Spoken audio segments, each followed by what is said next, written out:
مسؤولية shaqooyinkii wax halka ka dhacay dawladda ale dadkii waxyeeladu ka soo gaadhay caruur yar baa laayo xabad la dhacay deegaanka ceel baxay oo ka tirsan gobolka saaxil ee Soomaaliland waxa ka soo cusboonaaday shaqooyin dhexmaray dadka deegaanka iyo ciidamo ka tirsan dawladda shaqooyinkan ayaa salka ku hayay macdan baadhis halkaasi ka socotay xildhibaan garyaqaan Mustafa Axmed Khayriye oo kala mid ah xildhibaanada golaha wakiilada Soomaaliland isla markaasina dhacdooyinkii u dambeeyay deegaankaasi ka dhacay si dhow la socday ayaan wax ka weydiinay arrimahaasi iyo waxyaabaha ay salka ku hayaan iyo ilaa hadda waxa xal laga gaaray waxa ka taagan meesha shaqooyin baa ka dhacay muddadii ugu dambeysayba shaqooyinkaasi waa shaqooyin muddooyin soo noqonayay mashruuc macdan qodis baa area laga wadaa oo dadku macdanta markii hore ku guran jireen imkana shirkad baa tagay 3 shirkadood tiraba 3 shirkadood oo dawladdu heshiis la gashay oo dadka deegaanka hadwa la ka dhigo macdanta ka iibsan jiray markii dambana shirkadahaasi waxay noqdeen shirkado hadwa la ka dhigo dadkii waxa weeye xuquuqaad siiyo mushaharad u ballan qaado la heshiiyo ka dhigay shaqaale la shaqeeyo macdanta waxa weeye u gura arimahaas baa waxa weeye keenay hawlaha shaqaqadan taagan imanka arimahaasna haduu insha Allah waxaan rajaynaynaa inay si dhow waqtiyada dhow soo afgo'aan ma kala hadasheen hay'adaha khuseeya arimahan shaqooyinka ah ee meesha ka socda sidaad ka dhawaajisay macdan baarista ah hay'adihii ku shaqada lahaa iyo qaabka la isu waafajin karo hadda shaqadan deegaanka ka taagan iyo shaqadii hay'adaha dawladda waanu kala hadalnay aan kor dhacay ma doonaynay shalay talo waxaanu la kulanay wasiirka wasaaradda macdanta iyo agaasimaha guud wasaaradda macdanta anagoo ah xildhibaano golaha wakiilada deegaankaas iyo odayaashii deegaanka oo waxa weeye rag waxa weeye xildhibaano hore deegaanka ku jiraan waxaanu kala hadalnay dhacdada iyo wuxuu ka og yahay wasiirku bikul ixtiraam si wacan buu noo soo dhaweeyay isagii DG-guba si wacan bay noogu warameen wasiirku wasiir cusub buu hayo 10 maalmood shaqaynayay marka afan garaab islaamku ma yeelay ninka odayga yahay si wanaagsan oo degan odaynimo ku jirto ayuu noola hadlay hase yeeshee wuxuu wasiir cusub buu hayo macluumaad badan ayaa meesha uga dhinaa wixii macluumaad iyo history meesha ayaan uga sheekeynay taariikhda soo martay waxa weeye inta khilaaf dhacay dadka wixii lagu heshiiyay waxa qabiyada ka noqday waxa la gudboon waxa weeye discussion badan baan u galnay hawshaasina waa noo socotaa waxaan rajaynayaa mas'uuliyiintan shalay la kulanay si wacan bay noo soo dhaweeyeen waxaanu ka rajaynaynaa inay wixii aanu ka wada hadalnayna hadda la ka dhigo halkii ka saamba qaadan anana hadda la ka dhigo saacad baanu iyo maalinba wala joogeynaa hadba hawshaas sidii wanaag ay ugu dhamaan lahayd maxay kula tahay waxyaabaha soo celceliyay shaqooyinkan dadka deegaanka iyo ciidamada dawladda u dhaxeeya ku soo badanaya deegaanka madinka ugu dambeeyay mas'uuliyadda koobaad dawladda leh mas'uuliyadda shaqooyinkii wax halka ka dhacay dawladda ale dadkii waxyeeladu ka soo gaadhay caruur yar baa laayo xabad la dhacay deegaanka la ceel baxay mashruucana wuxuu ka dhaxeeyaa Faqayub iyo Lasciidle marka dawladda mas'uuliyadda leh si ay uga badbaadayso ma jirto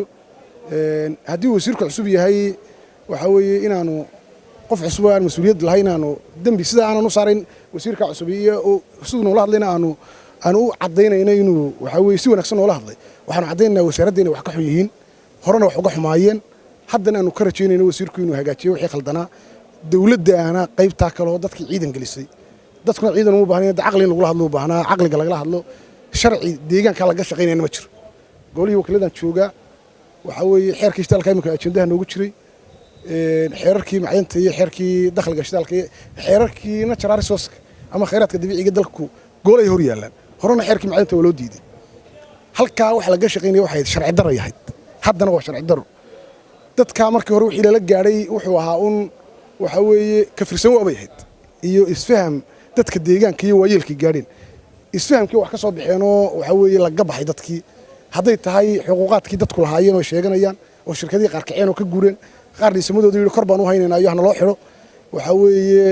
horumarkii deegaanka oo lagu heshiiyey oo la yiri shirkad walba hadda la ka dhigo 120 sanadkii horumarka deegaanka laga qayb qaadanaya 3 sano mashruucaas socday 3 sano mashruucaas socday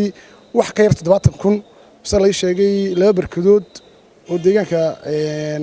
hadda la ka dhigo Faqayub laga qoday gaari degmada loo iibiyay iyo meel yar oo kale ayaa wax la qabtay jira intaana waxa lagu qiimeeyay waxaan 70,000 ka badnay 120 kun beeryar bay lahaayeen marka 3 sano markaad isku geyso 360 kun baa xuquuqda deegaanka kale sheegaysay shaqaale la qaadanayo shaqaaluhu tiru lahaa mushaar u qaadanay baa jiray xuquuqaad baa jiray ku caafimaad baa jiray dadkana awalba macdanta way guran jireen si madax bannaan bay iibsan jireen buurahooda ay fuuli jireen wixii ay ka helaan si madax bannaaniya shirkad u tagay ay kaga iibsan jireen dadkii waa laga xidhay waxa way xuquuqaadkoodina waa la xidhay iminkana waa lagu daba jiraayo dadkii waxa way buur baad la saaro dadkii xogmaalka ahaa ayaa ciidan la geliyay military baa waliba la geeyay police baa la geeyay waxaad moodaa meesha operationka dawladdu gelinayso inay xeerka geliso soo xeerku u dhaqan gal lahaa ay ahayd operation aan loo baahnayn oo dad lagu laayay oo waxyeelo ka soo gaadhay oo khasaare gaadhay oo dadkii lagu baqan galiyo lagu dahadiiday oo looga dhigay in waxa weeye khayraadka xoog lagu qaadanayo hawlgalka halka ka socda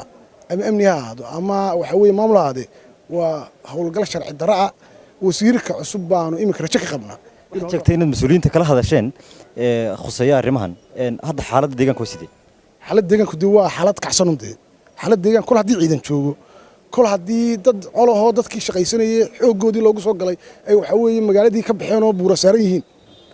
kol haddii waxa weeye aan wax wada hadal oo iminka dee waxa weeye wax la isku afkartay jirin dee waa colon laakiin waxaan leenahay dadka nabadda ilaaliya deganaanshaha iyo waxa weeye ilaaliya dawladdana waxaanu sheegaynaa dee maxaanu dadkii mas-uuliyadda iyo aanu dadkii kula dardaarmay dawladda fowdada lambar 1 ka oo fowdada wadda waayo anigu halkaan keega waxa weeye haddii aan wuxuu sharciyad lahayn haddii wixii caqliga lagu wada hadlay isfahamkii la gaadhay ee siyaasadeed ee la yidhi dadka xuquuqaadkoodii lagu sogay haddii ay fuli waayeenna dee wixii halkaa ka imaada dee dawladda mas-uulka xal noqon kara xal waxaa noqon kara dawladdu inay ciidankeeda ka soo qaadda meesha shirkaadkuna waxa weeye shaqooyinka ay wadaan hakiyaan axmed shimaali home cable tv hargeysa